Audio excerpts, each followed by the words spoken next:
Mis manos temblaban, aunque por fuera me veía tranquila. Escuché las palabras de mi hija sin entenderlas del todo, pero su tono no dejaba espacio para dudas. La casa fue vendida, mamá. El asilo te espera. Así, sin mirar atrás, como si yo fuera un mueble viejo, como si mis recuerdos, mis sacrificios, mi historia, no valieran más que un papel mojado. Mi hijo estaba al lado de ella, con los brazos cruzados, sin atreverse a sostenerme la mirada. Ni una lágrima, ni una explicación, ni un atisbo de culpa.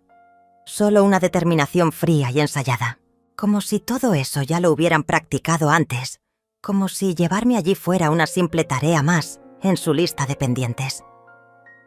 Yo me quedé en silencio. No porque aceptara lo que estaba pasando, sino porque dentro de mí algo se rompió. Y a veces, cuando se rompe lo más profundo del alma, no quedan palabras, solo un eco, una pregunta que retumba sin cesar. ¿En qué momento perdí el amor de mis hijos? Recuerdo que apreté fuerte el mango del bolso que llevaba en la mano, el mismo que mi esposo, antes de morir, me había regalado en nuestro aniversario, número 40. Aún olía a su perfume. Aún sentía sus dedos rozando los míos al entregármelo, con esa sonrisa suya que decía más que cualquier promesa. Pero ellos no lo sabían. Nunca prestaron atención a esos detalles. Para ellos, yo era la vieja que cocinaba, la que limpiaba, la que callaba, la que siempre estaba allí para servirles. Y ahora, con la misma facilidad con la que uno tira una servilleta usada, decidieron que era momento de deshacerse de mí. Me subieron a un coche sin preguntarme si quería ir. Me dijeron que sería temporal, que era lo mejor, que ya no podía vivir sola. Pero yo no vivía sola. Vivía con los recuerdos de mi esposo, con las plantas que cuidamos juntos, con las fotos de nuestros viajes pegadas en la pared del comedor. Vivía con el silencio de un hogar que dolía, sí, pero que aún era mío. Cada rincón de esa casa llevaba mi historia. ¿Y ahora qué? ¿Ahora me mandaban lejos porque ya no servía? ¿Quién decide cuándo una madre deja de ser útil? El camino hasta el asilo fue largo. No por la distancia, sino por el peso que se me fue acumulando en el pecho. Me sentía como una niña castigada sin saber por qué. Veía por la ventana y reconocía las calles por donde caminaba con mis hijos cuando eran pequeños. Me aferré al recuerdo de Dayana saltando en los charcos con sus botas rojas y de Sergio corriendo detrás de una cometa que no sabía volar. Esos mismos niños que ahora me trataban como si les estorbara. No pronunciaron ni una palabra durante el trayecto. Solo miraban sus teléfonos, como si yo fuera invisible. Cuando llegamos al asilo, una mujer de uniforme nos recibió con una sonrisa ensayada. Me extendió la mano y me dijo su nombre, pero no la escuché. Todo me sonaba lejano, falso, mecánico. Era como si mi vida hubiera cambiado de canal sin avisarme. Me condujeron a una habitación pequeña, con 2 camas, una ventana sin vista y una silla de ruedas aparcada en la esquina. «Aquí va a estar bien, señora Elliot», dijo la enfermera. «Tiene buena luz por la mañana». Buena luz. Como si eso bastara para reemplazar una vida entera. Mis hijos no entraron conmigo. Dejaron una maleta en la puerta y dijeron que regresarían pronto. No lo hicieron. Ni esa tarde, ni al día siguiente. Me dejaron como se deja una caja en una bodega, sin mirar atrás. La otra señora que compartía la habitación conmigo, Dominga, me observó en silencio mientras deshacía la maleta. No me preguntó nada. Solo me ofreció una manta extra. Era una mujer mayor, con ojos tristes y manos que temblaban un poco al moverse. Pero en su gesto había más humanidad que en todo lo que mis hijos me habían mostrado en años. Esa noche no pude dormir. Me acosté en la cama dura y me quedé mirando el techo, intentando no llorar. Pero las lágrimas caen solas cuando uno guarda demasiado.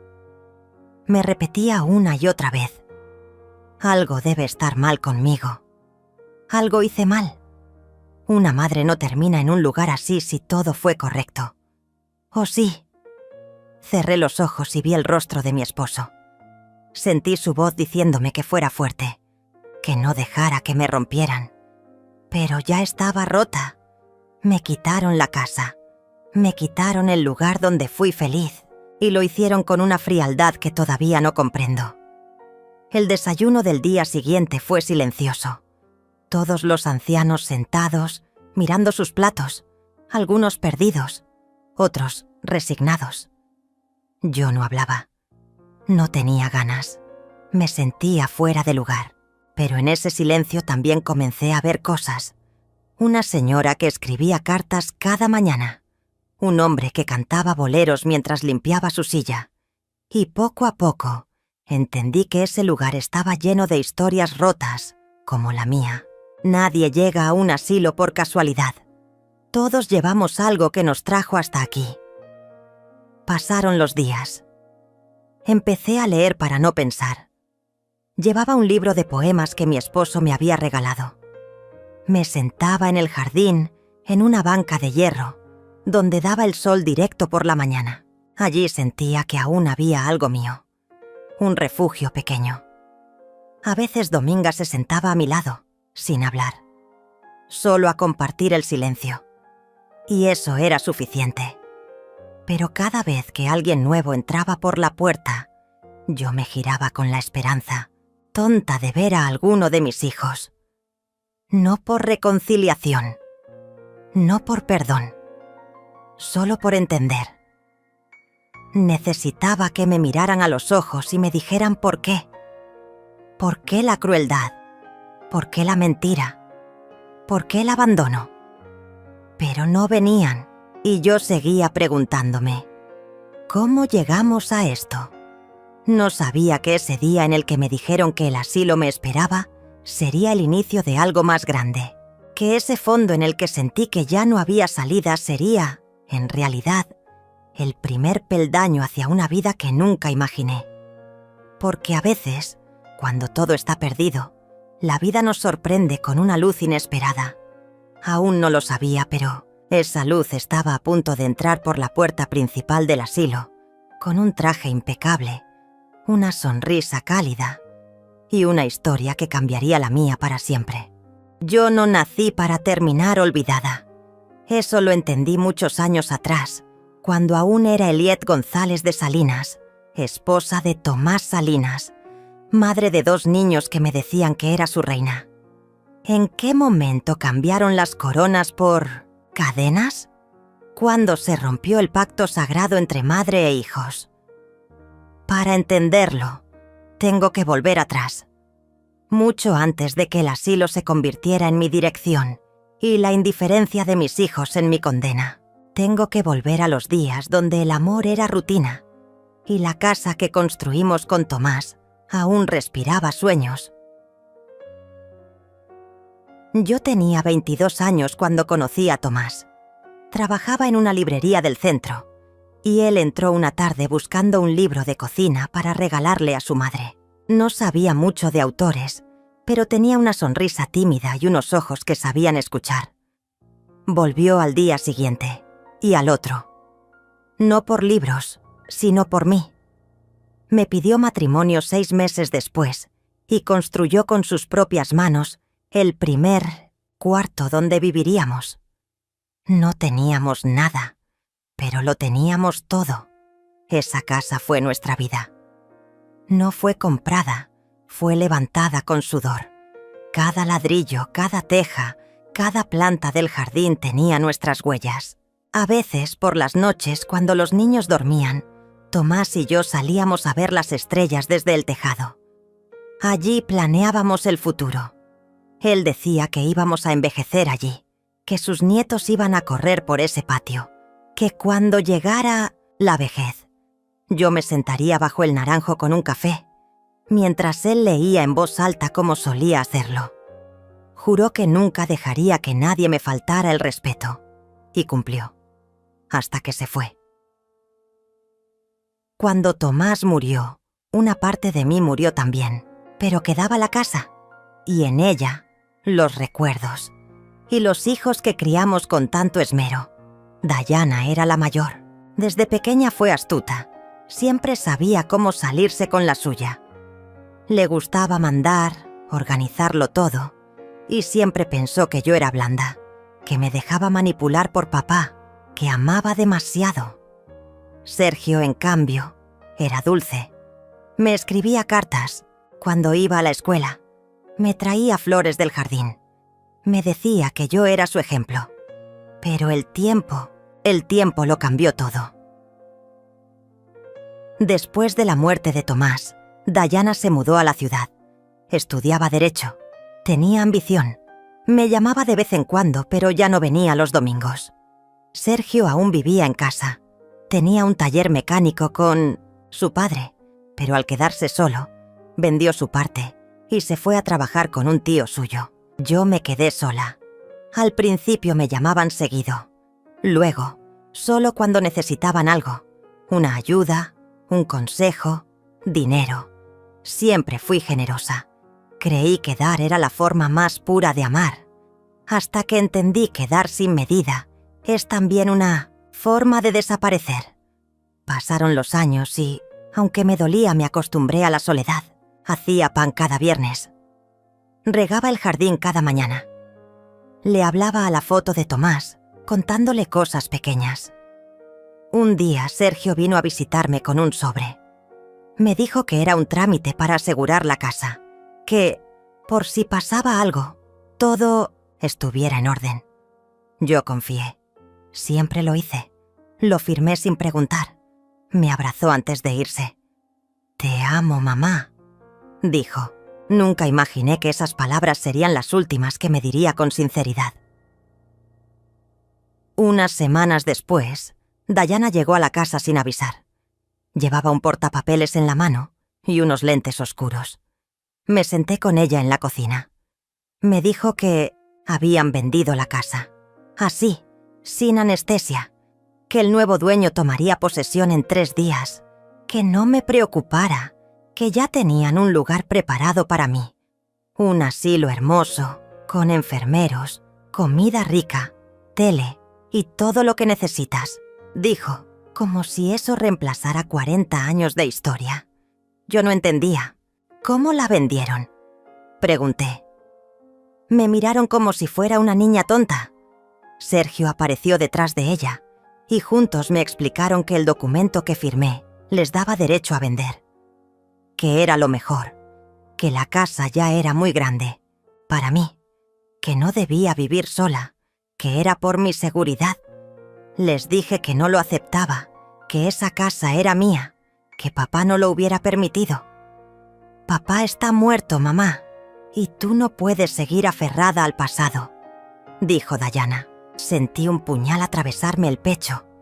Intenté resistirme. Llamé a una amiga, a una vecina. Nadie podía ayudarme. Los papeles estaban en regla. Legalmente ya no era mi hogar. Me vi forzada a empacar. Metí algunas cosas en una maleta vieja. Dejé la mayoría. No tenía espacio para recuerdos.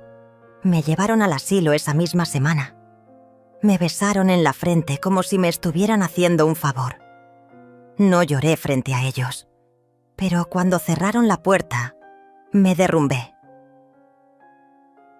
La primera noche en el asilo fue la más larga de mi vida. Escuché a una anciana llorar en la habitación de al lado. Sentí a otra rezar por horas. Pensé en huir, en morir, pero no lo hice. Algo dentro de mí, una chispa apenas visible, se negó a apagarse del todo.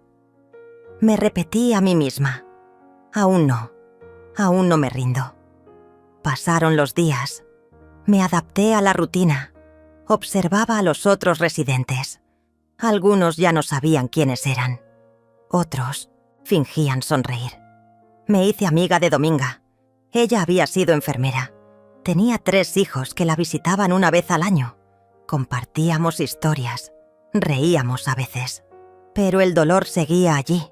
Yo seguía sin entender cómo los hijos que crié con tanto amor podían haberme hecho eso. Una tarde, mientras leía en el jardín, lo vi.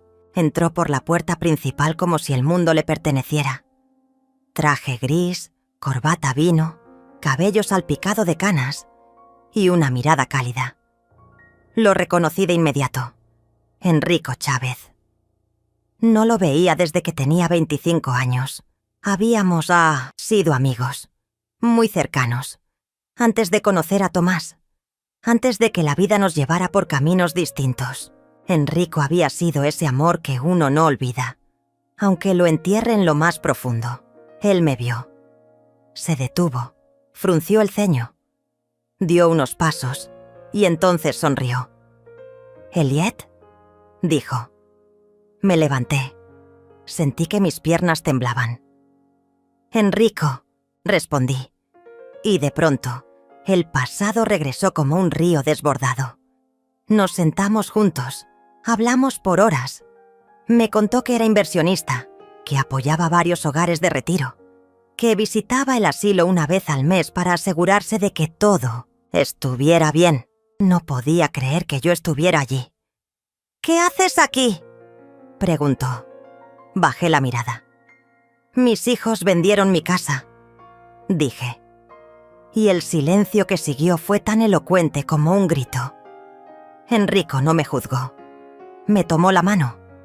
Me dijo que no estaba sola. Y por primera vez en semanas creí en esas palabras. Quedamos en volver a vernos. Prometió que la próxima vez traería café del bueno. Y cumplió. Una semana después, volvió.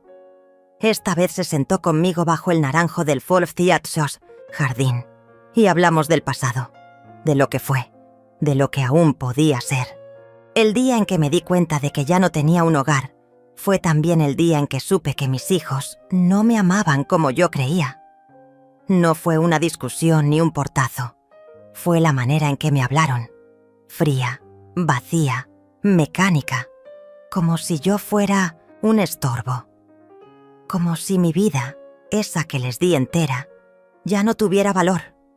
Después de que Enrico volvió a aparecer en mi vida, una parte de mí quiso creer que las cosas podían mejorar. Pero la realidad se encargó de recordarme que la herida seguía abierta y que el dolor no había terminado. Pasaron solo unos días desde nuestra segunda charla bajo el naranjo, cuando todo volvió a derrumbarse. Esta vez, con aún más violencia. Yo estaba sentada en la sala común del asilo, bordando un mantel pequeño que había comenzado hacía semanas. Lo hacía para mantener la mente ocupada, para no pensar en lo que había perdido. De repente, la directora del centro se acercó con una cara de incomodidad que me alarmó de inmediato. «Elliot, hay alguien que quiere verte», asentí con una sonrisa forzada. Tal vez era Enrico, pensé. Tal vez una sorpresa. Pero no. Al girar la cabeza hacia la entrada, los vi. Diana con su blazer ajustado y expresión de impaciencia, y Sergio con los brazos cruzados, como si le estuvieran haciendo perder el tiempo. «¿Qué hacen aquí?», pregunté sintiendo que el corazón se me encogía. «Necesitamos hablar contigo», dijo Diana con tono autoritario. «Es importante». Nos sentamos en un rincón del jardín, lejos de oídos curiosos. Diana abrió una carpeta y sacó unos documentos. Sergio no decía nada, solo miraba el suelo. «Mamá», comenzó ella, «necesitamos que firmes esto». «¿Qué es?». «Es una autorización. No es gran cosa. Hay un trámite pendiente con la notaría. Es una formalidad». «¿Una formalidad? ¿Otra como la vez pasada?». Diana se tensó. La sonrisa desapareció. «Mamá, no empieces con lo mismo. No estás entendiendo que nosotros estamos tratando de ayudarte». «¿Ayudarme?». Reí sin humor. ¿Como cuando me echaron de mi propia casa sin avisarme? Sergio levantó la vista. Quería decir algo, pero Diana lo calló con un gesto. La casa era demasiado para ti. Estás mejor aquí. ¿Mejor? ¿Encerrada en un lugar donde nadie me conoce? ¿Con desconocidos? ¿Le llaman eso ayudar? Diana se inclinó hacia mí. Escúchame bien, mamá. Necesitamos tu firma. Nos estás complicando mucho las cosas. Y si no colaboras... Bueno, no querrás que empecemos a hacer esto por las malas. ¿Por las malas? Susurré. Tú sabrás. La casa está en proceso de cierre legal. Si no firmas, podríamos perder una fortuna. Y créeme, no vas a querer tenernos como enemigos. Los miré. Ya no reconocía a esos rostros. No eran mis hijos. Eran 2 extraños ambiciosos, vacíos, sin alma. Me levanté sin decir una palabra. Volví al edificio con la cabeza en alto. Pero por dentro temblaba. Esa noche no dormí. Cada rincón del asilo me pesaba. Cada risa lejana de otros residentes me parecía una burla. Me sentía atrapada, humillada, invisible. Las lágrimas me recorrían el rostro como cuchillas. El día siguiente, intentaron llamarme. 4 veces. No contesté. Luego vinieron mensajes. «Estás exagerando», decía uno. «Mamá, por favor, compórtate como una adulta», decía otro. Hasta que dejaron de fingir. «Si no firmas, te vas a arrepentir». Le mostré los mensajes a Dominga, mi amiga del asilo. Ella frunció el ceño y me dijo algo que no olvidaré. «Elliot, tienes que defenderte. Si no lo haces tú, nadie lo hará por ti». Me senté en la cama, respiré hondo y me prometí algo. No iba a ser más la madre débil. No iba a permitir que el sacrificio de mi vida entera se redujera a papeles firmados con engaño.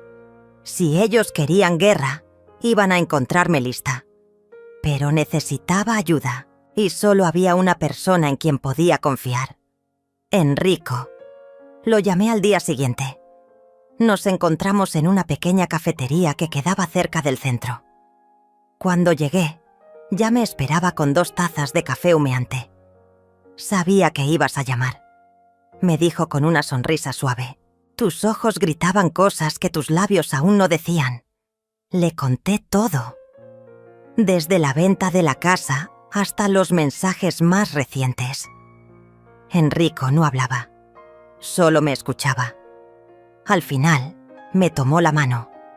«Voy a ayudarte, Elliot, pero necesitamos pruebas, mensajes, documentos, testigos si es posible». Saqué mi celular y le mostré cada mensaje. Tenía audios también. Uno de Diana diciendo que el asilo era el lugar perfecto para dejarla mientras resolvemos lo de la casa.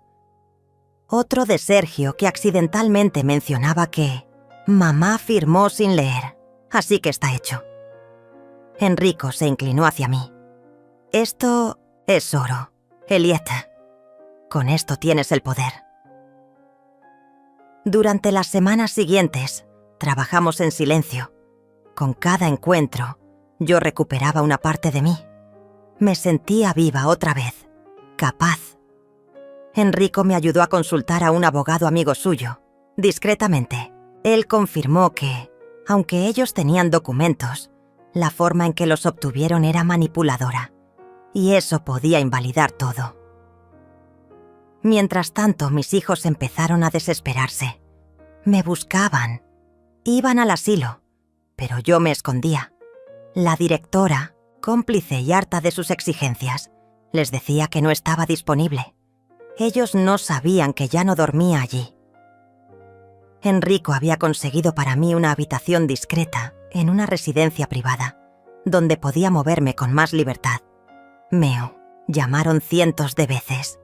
Dejaron notas en la recepción. «Firma de una vez. Estás arruinando nuestras vidas. Vas a terminar sola». Pero lo que ellos no sabían era que, por primera vez en mucho tiempo, yo no me sentía sola. Tenía a Enrico, tenía dignidad, tenía verdad. Una noche, mientras revisábamos más mensajes, Enrico me miró con una ternura que hacía años no veía en ningún rostro. «No puedo creer lo fuerte que eres», me dijo.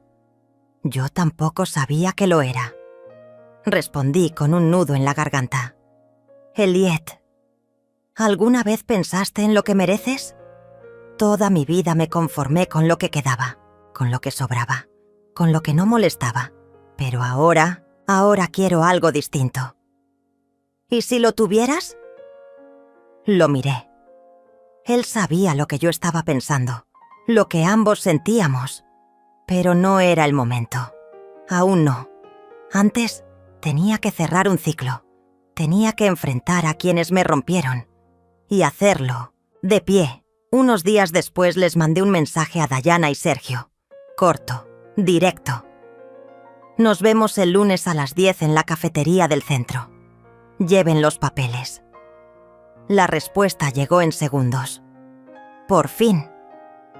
Lo que no sabían era que yo no iba sola y que no iba sin armas. Nunca imaginé que aquel reencuentro pudiera marcar un antes y un después tan poderoso en mi vida. Pensé que los días en el asilo serían todos iguales. Grises, silenciosos, envueltos en resignación.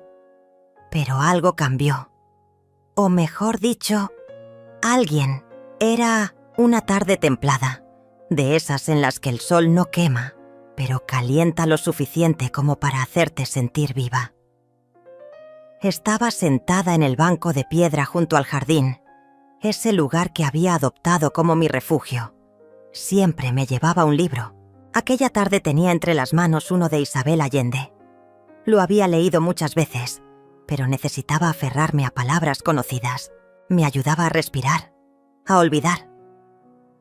Levanté la vista apenas un segundo para estirar las piernas, y entonces lo vi. Un hombre elegante, de traje azul marino, caminaba por el sendero central del asilo. No era una visita común. Su paso era firme, pero tranquilo. Tenía ese tipo de presencia que hace que el aire cambie de peso a su alrededor. Y cuando se acercó un poco más, mi corazón hizo algo extraño. Se detuvo. Luego latió con más fuerza, porque lo reconocí, Enrico Chávez. No lo había visto en más de 30 años, y sin embargo no había forma de confundirlo. Su rostro, maduro, conservaba la misma expresión noble, los ojos profundos, atentos. Con esa melancolía silenciosa que lo había hecho diferente desde joven, él no me vio enseguida. Iba hablando con uno de los administradores del centro. Al parecer, era uno de los inversores que ayudaban a financiar el hogar. Yo no podía creerlo.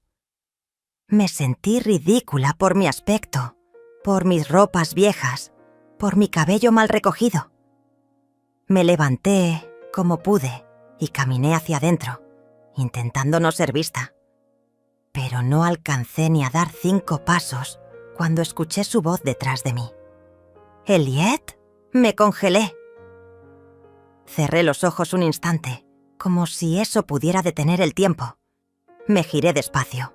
Ahí estaba, sonriéndome como si el mundo no hubiese pasado entre nosotros. «No puede ser», dijo acercándose. «¿Eres tú?» Asentí con la cabeza, apenas, sin saber qué decir. Él no esperó. Me abrazó. Y en ese abrazo sentí que el hielo que me envolvía desde hacía meses comenzaba a derretirse. Fue un momento breve, pero suficiente para recordarme que aún había personas que me veían como algo más que una carga. Nos sentamos en una de las mesas del jardín. Él pidió 2 cafés. Me contó que, tras su divorcio, había regresado al país y se dedicaba a invertir en proyectos de ayuda comunitaria. Su rostro se ensombreció cuando le hablé de Dayana y Sergio, de la casa, del asilo. No podía creerlo. «Elliot, tú no mereces esto». «No así». Bajé la mirada. Me dolía decirlo, pero lo dije. «Ellos ya no me ven como su madre, solo como un obstáculo. Eso es imperdonable, y te juro que no voy a quedarme de brazos cruzados Empezamos a vernos más seguido. Cada semana, Enrico volvía con alguna excusa. Una reunión, una revisión de presupuesto, una charla con la directora. Pero siempre pasaba por mi jardín. Siempre traía algo para mí. Un libro, un chocolate, una flor. Y yo, sin darme cuenta, comencé a esperar esos momentos como una niña que espera a su abuelo en Navidad. Mis días cambiaron. Ya no eran grises. Me peinaba, me vestía mejor, incluso reía. Y cada vez que lo hacía, él me decía que así era, como me recordaba. Tu risa siempre llenaba los pasillos de la universidad. Me susurraba. Una tarde, mientras caminábamos por el invernadero del hogar, él se detuvo de pronto. ¿Te acuerdas cuando quisimos abrir una librería juntos? Reí. Hacía décadas de eso. Claro. Teníamos hasta el nombre. La Página Infinita. Todavía me parece un buen nombre, dijo mirándome. A veces me pregunto qué habría pasado si no hubiéramos tomado caminos distintos. Yo también, me lo pregunto. Elliot, no tienes por qué seguir aquí. Me detuve. No tengo otro lugar. Tal vez sí lo tienes. Tal vez lo que necesitas no es un lugar, sino una oportunidad. Fue ahí cuando me lo propuso. No era un favor. No era caridad. Era una alianza. Una manera de volver a empezar. Me ofreció un espacio en una residencia privada, un pequeño departamento donde podría vivir con libertad mientras decidíamos cómo actuar contra mis hijos. Vamos a enfrentarlos, me dijo. Pero no desde el rencor, desde la verdad. Acepté. No sin miedo, no sin dudas, pero acepté. Mudarse fue como mudar de piel. Sentí vergüenza, sí, pero también un alivio imposible de explicar. Ya no tenía que ver las caras de lástima de los cuidadores. Ya no tenía que fingir fortaleza frente a los otros residentes. Estaba sola y estaba viva. Desde allí, comenzamos a preparar todo. Reunimos documentos, mensajes. Enrico contactó a un abogado de confianza. Revisaron cada papel que Dayana me había hecho firmar. Descubrieron inconsistencias. Descubrieron cómo me habían manipulado. El abogado fue claro. Lo que ellos habían hecho no era solo inmoral. Podía tener consecuencias legales. Yo temblaba. No quería enviar a mis hijos a la cárcel, pero tampoco podía quedarme callada. Algo dentro de mí gritaba que había llegado el momento. Fue Enrico quien insistió. No necesitas venganza, solo necesitas justicia. Que ellos sepan que no pueden tratarte así, que tú ya no eres la misma. Volvimos al asilo una tarde para recoger algunos libros que había dejado. Cuando entré, los residentes me miraron con sorpresa. Iba bien vestida, peinada, con tacones bajos y un bolso que me había regalado Enrico. Me sentía distinta. En la puerta, una de las cuidadoras me tomó del brazo. Elliot, qué gusto verla así. Se ve hermosa. No supe qué responder. Solo sonreí. Y por dentro me dije, así es como quiero que me vean de ahora en adelante. Esa misma noche, Enrico me invitó a cenar. Fuimos a un pequeño restaurante italiano. Había velas, música suave. Hablamos por horas, reímos. Y en un momento de silencio, él tomó mi mano. Estoy orgulloso de ti. Yo apenas puedo creer lo que está pasando. Lo que está pasando es que por fin estás viviendo. Y apenas es el comienzo. Nos miramos largo rato. Ninguno necesitó decir nada más. El mundo podía seguir girando allá afuera. Yo solo pensaba en una cosa. ¿Cómo había cambiado todo desde aquel primer día en el jardín? Cómo la mujer rota que llegó al asilo se estaba transformando. Y lo mejor era que mis hijos aún no lo sabían. Pronto lo descubrirían. No habían pasado ni 2 semanas desde que me mudé al nuevo departamento, cuando la primera señal de tormenta volvió a aparecer. Todo estaba demasiado en calma, Y yo ya había aprendido que, con mis hijos, la paz era apenas un preludio engañoso. Una mañana, mientras revisaba unos documentos con Enrico en la sala, sonó mi celular. El número no estaba guardado, pero lo reconocí de inmediato. Era Sergio. No contesté. Volvió a llamar 2 veces más ese mismo día. Después fue Dayana, luego ambos. Llamadas perdidas, mensajes. Todo con un tono demasiado cordial para lo que yo conocía de ellos. Esperé. No dije nada. Pero el tercer día, uno de los mensajes de voz me heló la sangre. «Mamá, tenemos que verte. Es importante. Necesitamos que firmes algo más. No es gran cosa, es solo un trámite. Podemos pasar por el asilo el jueves. Llevaremos café». No sabían que ya no estaba ahí, y esa ignorancia me dio poder por primera vez. Porque esta vez, ellos me buscaban. Esta vez eran ellos los que necesitaban algo. Me senté frente al espejo. Observé mi reflejo por largo rato. Ya no era la mujer que lloraba en silencio entre las paredes frías de un asilo. Ya no era la madre abandonada. Era alguien distinto, más fuerte, más serena. Enrico lo había visto antes que yo, y ahora yo también lo veía. «¿Qué van a pedirte ahora?», me preguntó él esa noche mientras cenábamos en el balcón. «¿Más firmas? ¿Más engaños? No lo sé, pero esta vez no los dejaré jugar conmigo». Enrico apoyó una carpeta sobre la mesa. La abrió. Allí estaban todos los documentos que su abogado había recopilado. Copias de las escrituras manipuladas, registros de llamadas, mensajes de voz, incluso un video que uno de los cuidadores del asilo había grabado sin querer, en el que se escuchaba a Dayana diciendo: «Que firme rápido, así la sacamos antes del viernes». «Esto es suficiente para hacerlos temblar», dijo Enrico. «Pero la decisión es tuya». No respondí de inmediato. Me tomé mi tiempo. Observé el atardecer hasta que las luces de la ciudad comenzaron a encenderse. Luego dije: «Quiero verlos. Quiero mirarlos a los ojos. Y que vean en quién me he convertido». Marcamos una cita falsa.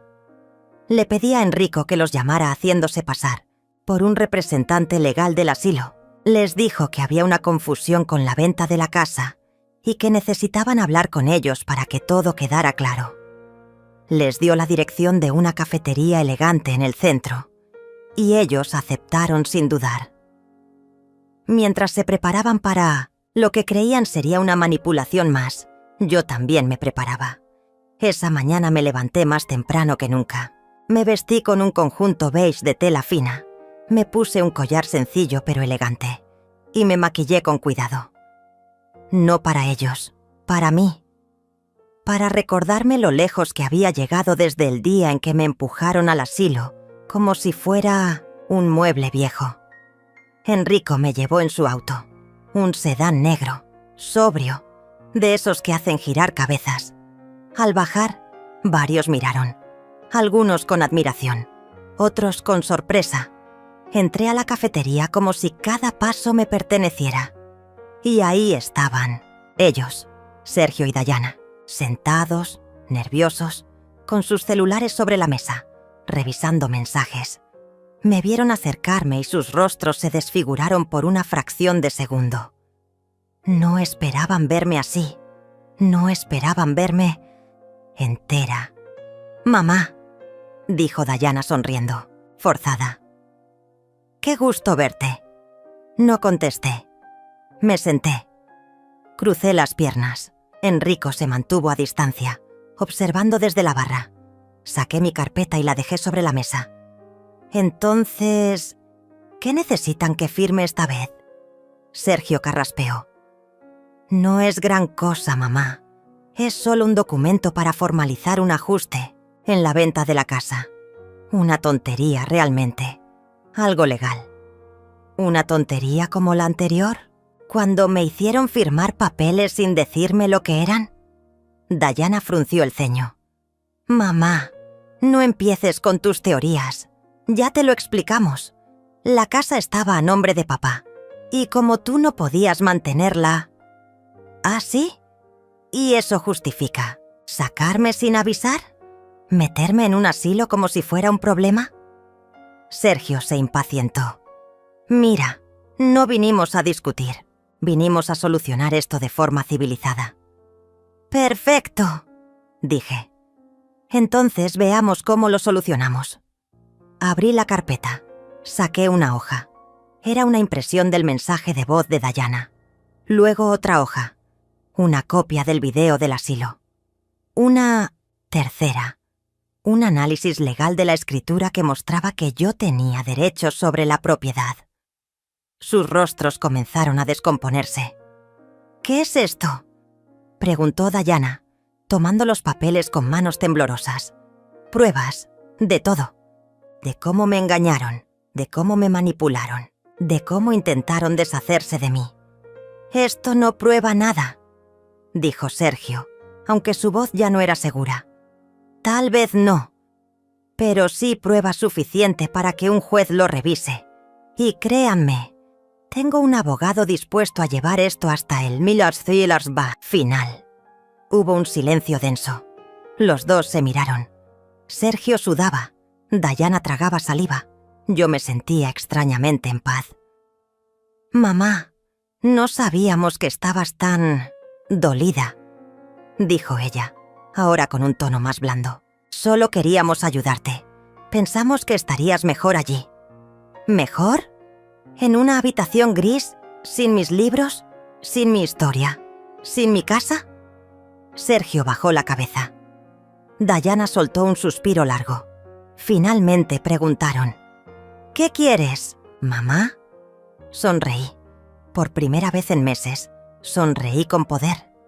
Quiero mi casa de vuelta. Quiero que se desvinculen legalmente de mis bienes. Quiero que desaparezcan de mi vida. Si hacen eso, todo esto se queda aquí. Nadie más tiene que enterarse. Diana intentó protestar, pero Sergio la detuvo. «No tenemos opción», dijo él con voz baja. «Ella ya ganó». Se levantaron sin decir más, tomaron sus cosas, salieron sin mirar atrás. Yo me quedé ahí, sentada, respirando hondo. Enrico se acercó con 2 cafés. Me miró en silencio, luego me preguntó: «¿Y cómo te sientes?», como si por fin respirara sin miedo. «Te dije que no necesitabas venganza, solo justicia. Y ahora la tengo». Esa noche en casa abrí una botella de vino. Puse música. Enrico cocinó. Bailamos en la sala. Lentos. Como si el mundo pudiera detenerse ahí. Mis hijos habían perdido, pero no porque yo los destruyera, sino porque me reconstruí. Y eso es algo que nunca esperaron. Y lo mejor, apenas estaba comenzando. Me llamaron traidora. Me dijeron que los estaba abandonando, justo cuando más me necesitaban. Que cómo me atrevía a desaparecer de esa forma, sin avisar, sin dar explicaciones. Pero no era yo la que había desaparecido. Eran ellos quienes me habían echado sin remordimientos, sin una lágrima de culpa. Me habían borrado de sus vidas como si fuera una mancha incómoda en una fotografía familiar. Y ahora, de repente, necesitaban algo. Y por eso reaparecían. No por amor, no por remordimiento, solo por interés. La llamada llegó un martes por la mañana. Yo estaba en la terraza del pequeño hotel donde Enrico me había llevado a pasar unos días de descanso. La brisa era cálida. El sol apenas asomaba entre las nubes y el café que sostenía entre mis manos tenía el aroma exacto que me recordaba a mi juventud. Entonces sonó el teléfono. Vi el nombre en la pantalla. Diana. No respondí. No estaba lista. 5 minutos después, otro intento. Esta vez era Sergio. Tampoco contesté. Apagué el teléfono y lo dejé a un lado. Pero dentro de mí, algo se agitó. No era miedo. Era esa vieja costumbre de pensar primero en ellos, de preocuparme por lo que querrían, por lo que necesitarían. Esa parte de mí aún no había muerto, pero estaba cambiando. Esa noche, mientras Enrico y yo caminábamos por el malecón de piedra, con las farolas lanzando sombras largas sobre el suelo mojado por la brisa marina, le conté sobre las llamadas. Él me escuchó en silencio. Luego tomó mi mano y me dijo con voz serena: «No les debes nada, Elliot. Ya no. Ellos eligieron su camino. Ahora tú estás construyendo el tuyo». Lo miré, y por primera vez en mucho tiempo, sentí que tenía permiso para no volver, pero sabía que ellos no se detendrían, y no me equivoqué. A la mañana siguiente me esperaban más llamadas perdidas y mensajes. Primero uno corto: «Mamá, necesitamos hablar urgente».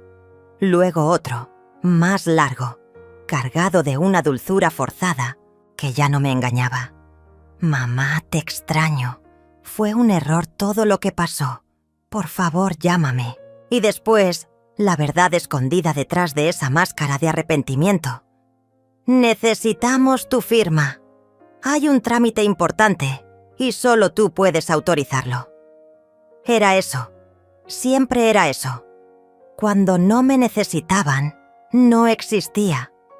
Pero cuando requerían algo, entonces volvían a acordarse de la mujer que los crió. No respondí durante días. Me limité a observar cómo, con cada mensaje no contestado, el tono cambiaba. Primero súplica, luego molestia, después amenazas veladas. Me hablaban de consecuencias legales, de que estaban perdiendo mucho dinero, de que si no cooperaba, podría haber problemas para todos. Yo le mostré los mensajes a Enrico. Él me abrazó sin decir nada. Esa noche no dormí. Pensé en cada palabra, en cada manipulación, en cada recuerdo de mi vida con ellos. ¿Cómo podía haber llegado todo a esto? ¿Cómo se puede romper algo tan sagrado como el lazo entre una madre y sus hijos? Y entonces tomé una decisión. Ya no iba a esconderme. Ya no iba a permitir que me empujaran a la esquina. Iba a enfrentar todo con la cabeza en alto, como merecía, no para complacerlos, no para ayudarlos, sino para cerrar un capítulo, para terminarlo en mis propios términos. Llamé a Sergio una tarde. Su voz al otro lado de la línea sonó ansiosa, como la de alguien que sabe que está perdiendo el control. Me habló rápido, con nerviosismo, que había un negocio en juego, que la casa aún estaba a nombre mío parcialmente por un error en la escritura, que necesitaban regularizarlo para que un comprador internacional pudiera completar el pago, que era solo una firma, nada más. Yo lo escuché en silencio. Cuando terminó, hubo un silencio denso, y entonces hablé, con voz tranquila pero firme. «Te veo el viernes a las 3, en la cafetería frente al parque de siempre». No le di tiempo a responder. Colgué y respiré. Tenía una cita con mi pasado, y no iba a ir como antes. Esta vez iba a ir como la mujer en que me estaba convirtiendo. El viernes llegó. Me vestí con un traje elegante, sencillo pero impecable. Enrico insistió en acompañarme, pero le pedí que me esperara cerca. Quería entrar sola. Cuando crucé la puerta de la cafetería, todos se giraron a verme. No porque me reconocieran, sino porque proyectaba algo distinto.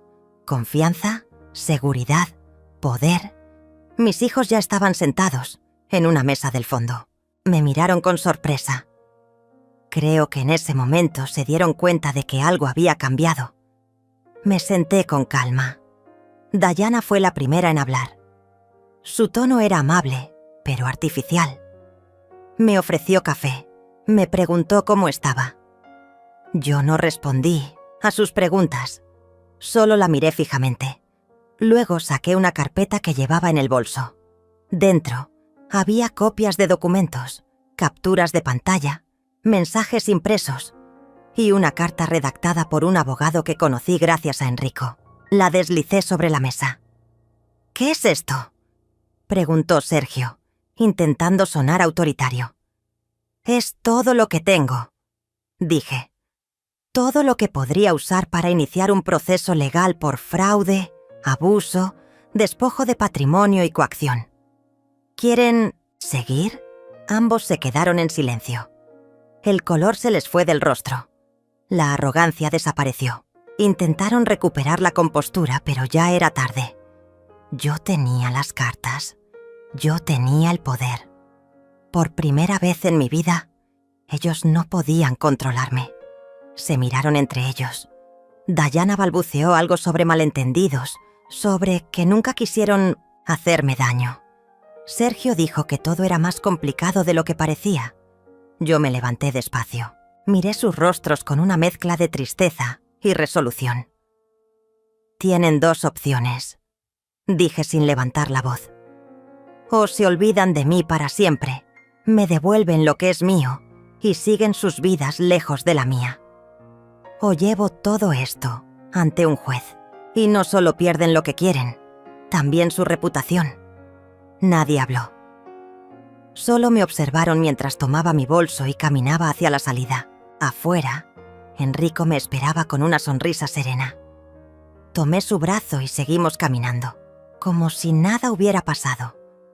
Pero dentro de mí, todo había cambiado. Ya no era la madre desesperada que rogaba por amor. Ahora era una mujer que sabía su valor.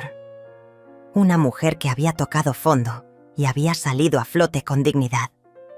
La batalla no había terminado, pero yo ya había ganado, porque esta vez la que tenía el control era yo. Las siguientes semanas fueron silenciosas. Ningún mensaje, ninguna llamada, ningún intento de volver a contactarme. Parecía que mis hijos, por fin, habían entendido que ya no podían manipularme, que esa versión débil y complaciente de mí había muerto aquel día en la puerta del asilo. Pero el silencio también tenía un eco amargo. Me sentía en paz, sí, pero también me invadía una especie de duelo sordo, porque perder a un hijo en vida es una muerte que no se entierra. Es una herida que no sangra por fuera, pero arde cada vez que recuerdas una palabra dicha con desprecio, una mirada que alguna vez fue de amor y ahora es solo cálculo. Me refugié en los días con Enrico, que se habían convertido en algo más. ¡Qué compañía! Con él no necesitaba ser fuerte, podía ser simplemente yo. La Eliette que reía con cosas simples, que disfrutaba de una caminata sin apuros, que se emocionaba leyendo una carta o cocinando su platillo favorito un domingo por la tarde. Él me enseñaba sin decirlo que aún quedaban cosas buenas por vivir. Pero no todo había terminado. La devolución legal de la casa no era algo sencillo. Aunque moralmente todo estaba claro, jurídicamente los papeles que me habían hecho firmar seguían teniendo peso. Fue entonces cuando decidí ir más lejos. Busqué a una abogada llamada Irene Castañeda, especializada en casos de fraude patrimonial y violencia económica contra adultos mayores. Una mujer fuerte, de mirada filosa y sonrisa apenas insinuada, que al leer mi carpeta de pruebas me dijo sin rodeos: «Vamos a recuperar lo que es suyo». El proceso no fue rápido. Hubo audiencias, revisiones de documentos, testimonios. Irene descubrió que Sergio y Dayana habían hecho pasar mi firma como consentimiento voluntario, bajo condiciones falseadas. También había movimientos financieros que demostraban que habían dispuesto del dinero de la venta de la casa antes de que estuviera legalmente autorizada. Irene movió cada pieza con precisión quirúrgica. Yo solo observaba con una mezcla de miedo y alivio, porque por fin alguien luchaba por mí, y esta vez no estaba sola. La abogada presentó una solicitud de nulidad del contrato de venta y una demanda por despojo. El juez, un hombre mayor, con rostro de alguien que ya lo había visto todo, leyó los documentos sin emitir juicio alguno, Pero al terminar, solo hizo una pregunta. ¿Usted firmó bajo presión o engaño? Yo asentí. Entonces este caso se va a fondo. Ese fue el principio del final, porque cuando los abogados de mis hijos recibieron la notificación, todo se volvió un torbellino. Intentaron llegar a acuerdos extrajudiciales. Ofrecieron devolverme una parte del dinero. Luego querían que retirara los cargos si me dejaban vivir en un departamento a su nombre. Pero ya no estaba en venta. Mi dignidad no era negociable. Mi vida no era una moneda de cambio. Cada oferta rechazada era un ladrillo más en la muralla que estaba construyendo entre mi pasado y mi presente. Y Enrico estaba ahí, en cada paso. Nunca intervino, pero cada vez que salía de una reunión con Irene o de una audiencia, él me esperaba con una flor o con una sonrisa, a veces solo con un silencio que me daba paz. Una noche, mientras caminábamos por un parque iluminado por farolas tenues, Enrico me detuvo de pronto y me miró con una ternura que me desarmó. ¿Sabes?, me dijo. Me enamoré de ti hace muchos años, cuando apenas éramos amigos, pero la vida nos llevó por caminos distintos.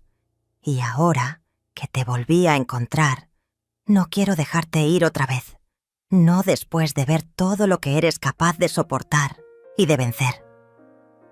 Me quedé en silencio. Las palabras se atoraron en mi garganta. Me tomó las manos y continuó. No tienes que decir nada ahora. Solo quiero que sepas que cuando todo esto termine, si tú lo quieres, quiero que empecemos una vida nueva. Juntos. Lloré. No porque me doliera, sino porque por fin entendía que el amor no tiene edad, pero sí tiene tiempo. Y el mío había llegado. El proceso legal culminó un mes después. El juez declaró la venta de la casa nula por vicios de consentimiento. Ordenó su restitución a mi nombre y la devolución del dinero aún no gastado, que había sido congelado en cuentas de mis hijos.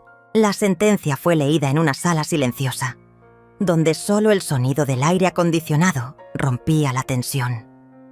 Yo la escuché con el corazón latiéndome en los oídos. Cuando el juez terminó, me miró y dijo: «Señora Salinas, usted ha recuperado no solo su patrimonio, sino también su voz».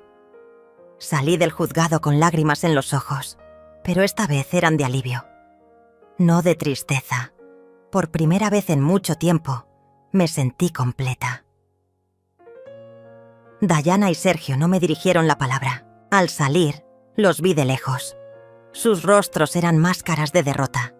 No porque yo los hubiera vencido, sino porque se habían vencido a sí mismos. La ambición los había cegado, y el precio fue alto. Yo no busqué venganza, solo justicia, y la obtuve. Con la casa de vuelta a mi nombre, tuve una última decisión que tomar. Podía quedarme allí, rodeada de los recuerdos de una vida que ya no existía, o podía venderla, pero esta vez por decisión propia. Opté por lo segundo. Vendí la casa a una pareja joven que soñaba con formar una familia. Les dejé hasta los muebles. Me llevé solo una caja pequeña, con mis fotos, mis libros y la carta de mi marido. Con ese dinero compré una casa modesta pero luminosa, en un pueblo tranquilo cerca del mar. Enrico se mudó conmigo semanas después. Decoramos juntos cada rincón. Plantamos un árbol en el patio. Cocinamos juntos las recetas que su abuela le había enseñado en su infancia. La vida empezó a fluir, no como antes, sino como siempre debió ser. Un día, mientras tomábamos café en el porche, él me miró con esa sonrisa que tenía el poder de calmar todos mis miedos. ¿Te das cuenta de todo lo que lograste, Elliot? A veces, le respondí, pero aún me cuesta creerlo. Pues créelo, porque tú sola le diste la vuelta a una historia que parecía escrita para tu final. Y ahora es un nuevo comienzo. Asentí. El viento movía suavemente las cortinas. Dentro, sonaba una canción de bolero antiguo. Y en ese momento entendí que lo había logrado. Había tocado el fondo más oscuro. Había sido traicionada, abandonada, descartada. Pero no me quedé allí. No me conformé. Me levanté. Y ahora estaba ahí, sentada al lado de un hombre que me amaba, en una casa que era mía por elección, viviendo no la vida que otros me dejaron, sino la que yo elegí construir. Nunca imaginé que el silencio pudiera sonar tan dulce. En las primeras mañanas en mi nueva casa, me despertaba sin el ruido de pasos que venían a exigirme algo, sin gritos disfrazados de preocupación, sin ese susurro cruel que alguna vez me dijo: «La casa ya fue vendida, el asilo te espera». Ahora me levantaba con el canto de los pájaros, con el olor a café recién hecho que Enrico preparaba cada día, con un ritual casi sagrado. Mis pies tocaban el suelo frío con gratitud. Cada rincón de ese nuevo hogar estaba impregnado de libertad, de respeto, de amor real. No había lujos exagerados, no hacía falta. Teníamos lo justo, lo necesario, lo digno. Enrico solía decir que cada etapa de la vida merecía su propio altar, y él convirtió nuestra casa en uno. Había un rincón lleno de libros, otro con plantas que hablaban con sus hojas, otro con fotos antiguas que rescatamos de nuestras memorias. En una pared pintamos una frase con nuestras propias manos: «Aquí nadie será descartado». No lo dijimos, pero ambos sabíamos lo que significaba. Era nuestro grito silencioso, nuestro manifiesto íntimo, porque para llegar ahí habíamos cruzado tormentas, pérdidas, deslealtades, pero también habíamos elegido seguir adelante. Y eso era una forma de victoria. Una tarde recibí una carta manuscrita. Reconocí la letra temblorosa de Diana antes de abrirla. Mi corazón se encogió. Dudé por un instante si debía leerla, pero lo hice. Decía que se arrepentía, que no entendía en qué momento se había vuelto tan dura conmigo, que Sergio había desaparecido tras el juicio, que ella había perdido su empleo por las investigaciones que habían salido a la luz, que ahora vivía en un apartamento pequeño, con apenas lo suficiente para subsistir, y que pensaba en mí todos los días. «No te escribo para pedirte nada, mamá», concluía, «solo para que sepas que lo que hicimos fue imperdonable y que aún así no dejo de extrañarte». Lloré. No por el contenido, sino porque no sentí rabia, solo un inmenso dolor. La perdoné en silencio, pero no respondí. Con Sergio fue diferente. Una mañana, una periodista local me contactó.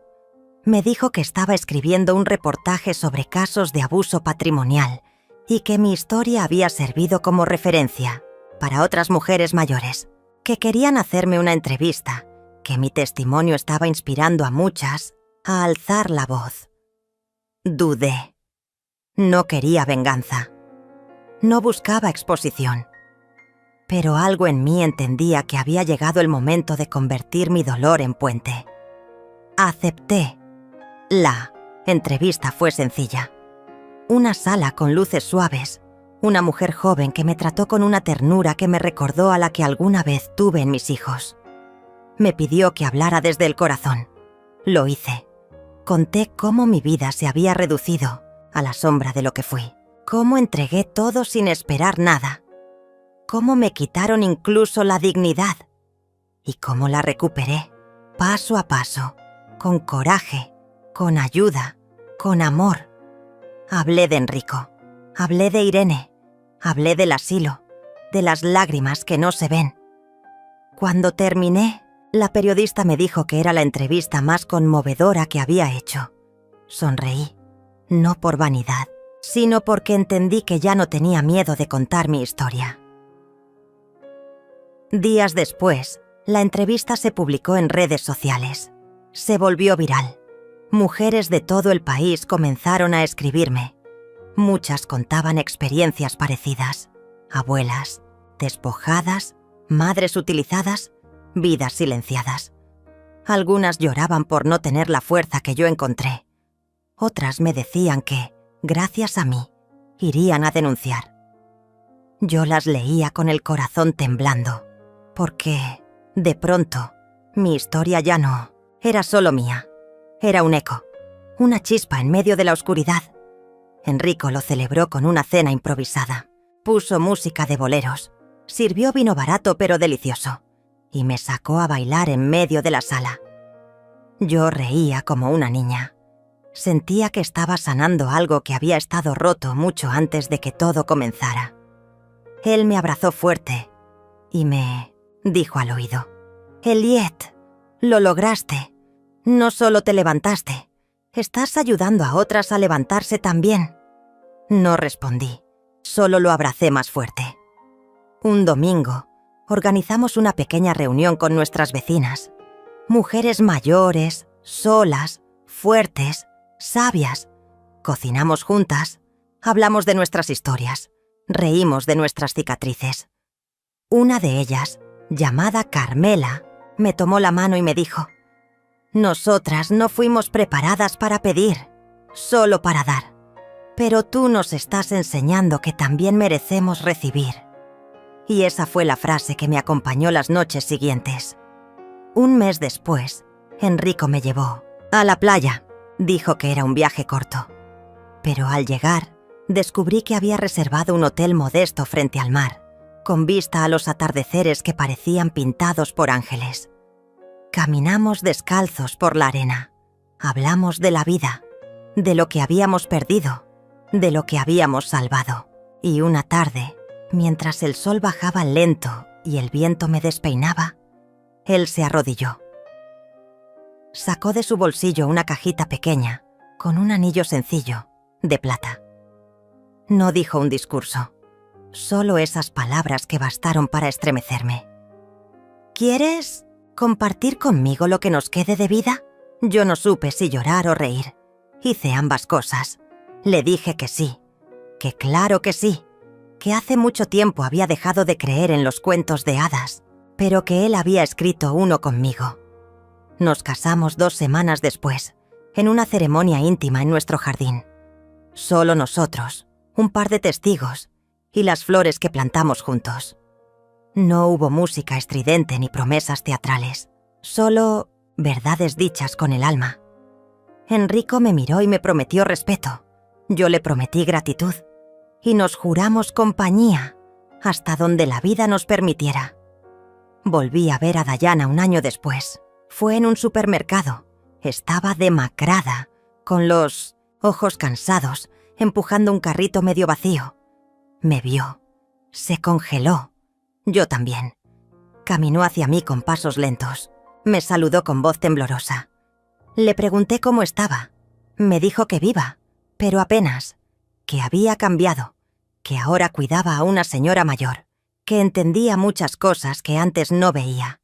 Me pidió perdón.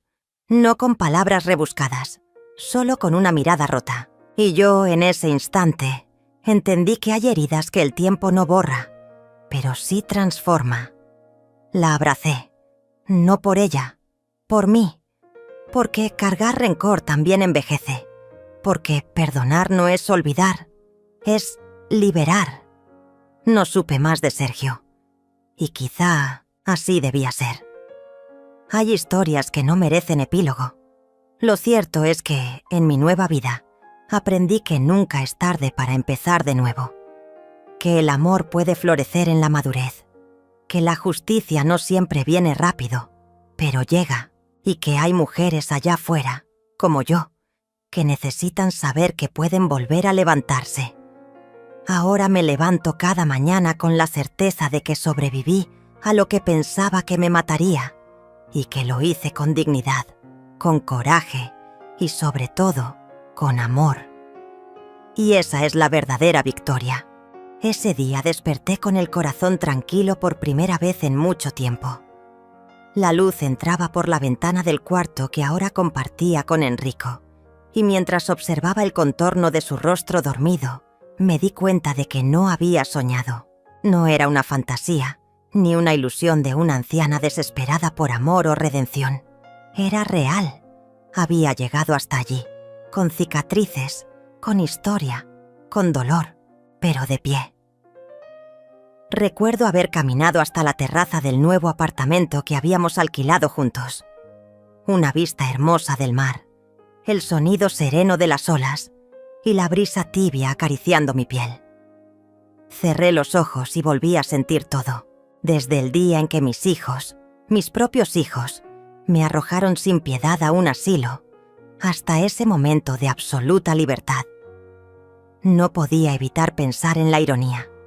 Ellos me habían empujado a lo más bajo, creyendo que me enterraban, pero yo era semilla. Y florecí. Me pregunté muchas veces por qué. ¿Por qué Dayana, con esa frialdad calculada, pudo tramar tanto daño? ¿Por qué Sergio, comiendo de mi mano durante tantos años, fue capaz de mirar a otro lado mientras su hermana destruía todo lo que yo había construido? Tal vez la avaricia, tal vez el ego, o tal vez simplemente nunca me amaron como yo creí. Pero ya no importaba, porque ahora eran ellos quienes vivían con miedo, con la amenaza constante de que yo pudiera revelar todo lo que sabía, todo lo que tenía guardado. Enrico me abrazó por la espalda, como solía hacer cuando éramos jóvenes. Me besó la nuca y me preguntó qué pensaba. Le dije: pienso en todo lo que me quitaron, pero también en lo que nadie pudo tocar. Mi dignidad, mi capacidad de amar y mis ganas de vivir. Él sonrió y me dijo que nunca había dejado de ver esa fuerza en mí. Ni cuando me encontró en el jardín del asilo, con un libro viejo en las manos y el alma rota, ni cuando lo llamé llorando la noche que decidí enfrentar a mis hijos. Él siempre creyó que yo podía, y tenía razón. Esa misma tarde fuimos al registro civil. No hice una gran fiesta. No quise alboroto ni aplausos, solo una ceremonia íntima, silenciosa, donde prometí amarlo y cuidarlo hasta que la vida me lo permitiera. Él también hizo su promesa, y cuando intercambiamos anillos, sentí que sellaba no solo un amor, sino una nueva vida. Una vida mía, elegida, conquistada, sin depender de nadie más. Después del casamiento comenzamos a viajar. Conocí lugares que solo había visto en revistas, caminamos por las calles de Florencia, comimos pastel de almendras en Lisboa y nos sentamos a ver el atardecer en Cartagena. Me tomaba fotos con sombreros ridículos, probaba comidas que no sabía pronunciar y reía como no lo hacía desde que era una niña. A veces lloraba también.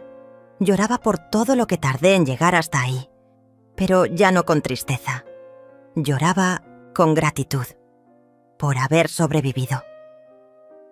Mis amigas del asilo, las pocas con las que mantuve contacto, no podían creerlo.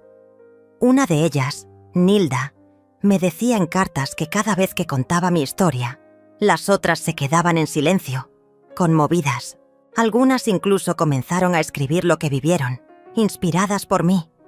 Y eso me hizo pensar que, quizá, no todo fue en vano.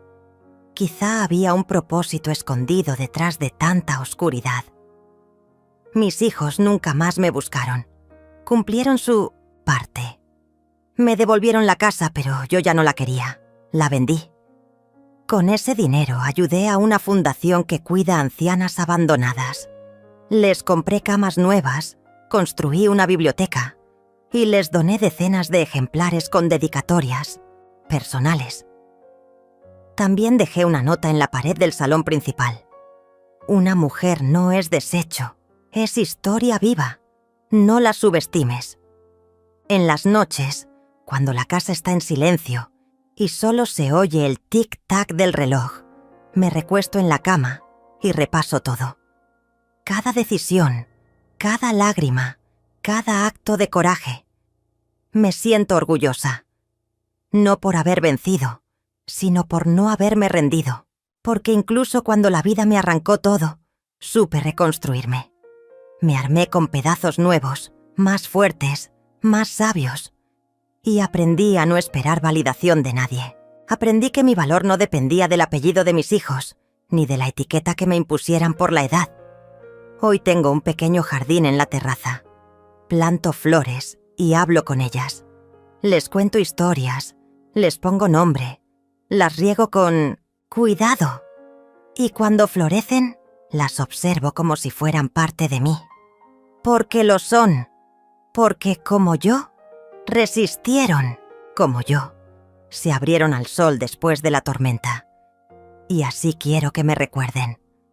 No como la mujer que fue arrojada a un asilo por sus propios hijos, sino como la mujer que, desde allí, se levantó, se enamoró otra vez y vivió como una reina.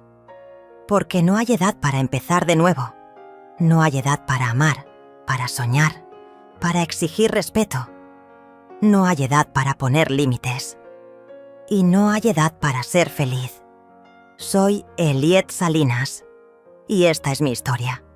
Una historia de traición, sí, pero sobre todo, una historia de renacimiento. Gracias por oírme.